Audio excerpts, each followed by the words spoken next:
Welcome to week 85, book 85. And here we have um, Soljev Balle on the calculation of volume 4, the fourth book in this series. And as you recall, Tara Seltzer had been stuck in November 18th. And she kept repeating that day over and over and over again. Kind of, sort of, it begins in the first book very much feeling like Groundhog Day. But by the time we get to this book, it has completely changed. She has gone through her traveling around to try to get seasons, going north for her winter and then going south for her summer. And, so she's seen snow and she's seen nice sunny days and this sort of thing. And now she's just living in one place. Remember, she met one person and traveled around with him for a while because he was also stuck. She went to visit her parents and told them. Of course, they forgot. And she's been back home to see her husband again. That hasn't come to nothing. And so now she is living in a community with other people who are stuck in November 18th. And it turns out that there are a lot of them. I think altogether about 50 of them in this book. And they have a big house that is abandoned on this particular day, and they live in this house. And they eat local food that is getting thrown away and things like this. They can avoid being vampires on society and this sort of thing. And it really is interesting how it just builds up a community. And, you know, um, we begin on day 1892. So if that's roughly a little more than 3 years in, right? If each, no, wait, if each is for about 400 days. So, no, that's like 4 or 5 years in. It's almost 5 years in. So, and it starts off with, it is hard to know where something ends and where something begins, or someone, where a person starts or stops, where the next begins. You think you can see it, the bodies with air in between, 5 people at a gate that swung open. They had rung the intercom at our wrought iron gate, and now they stood there, waiting, somewhat spread out, but a group nonetheless. And this is the first group of new people who show up. And they end up in an interesting way. They work as a commune. They work communally. Those that are good at baking do, or have an interest in baking do baking. Those who are interested in doing it go and find food.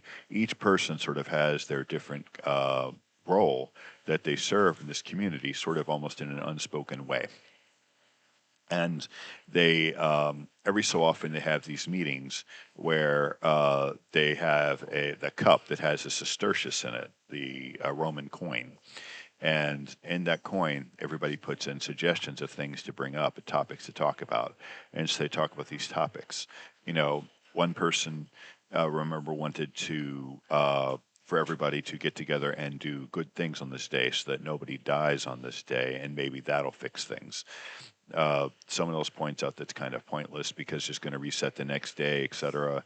Anyway, so they go through endless debates with these kind of things, and this is one of the places where I think that her approach as a European writer with sort of European values kind of shows its head in a way, in that um, there's no judgments made about people who choose to get into relationships and who they get in relationships with, and there are no bad people. Nobody steals, nobody causes problems, nobody is disruptive. They don't have the same personality, no, but they realize that they do have similarities between them. They're all from a certain kind of situation for the most part, despite their age, a similar middle class kind of situation in Europe. And this is interesting because if this is written by an American writer, I'm pretty sure at this point there'd be some horror, there would be somebody doing something terrible, or there'd be a subplot about something. But there's not here at all. There's nothing like that. These are all, at this point, good people. And I don't know if she's going to get into that later because, I mean, this is book 4 of, I believe, 7. And each one takes this into a new depth. So where does this one go? Well, I think at this point she's explored what she can explore in terms of creating this community and these people each having their own roles and them doing their thing and that kind of thing. There's a lot of commentary about whether or not something stays or goes and how it stays and goes. Like they figure out that they can grow fruit.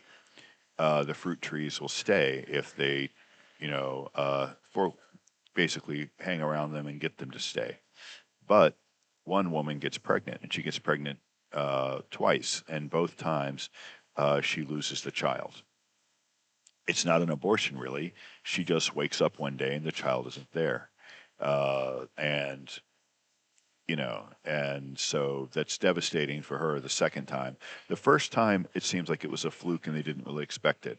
But the second time, I think they tried for a child, is what I remember.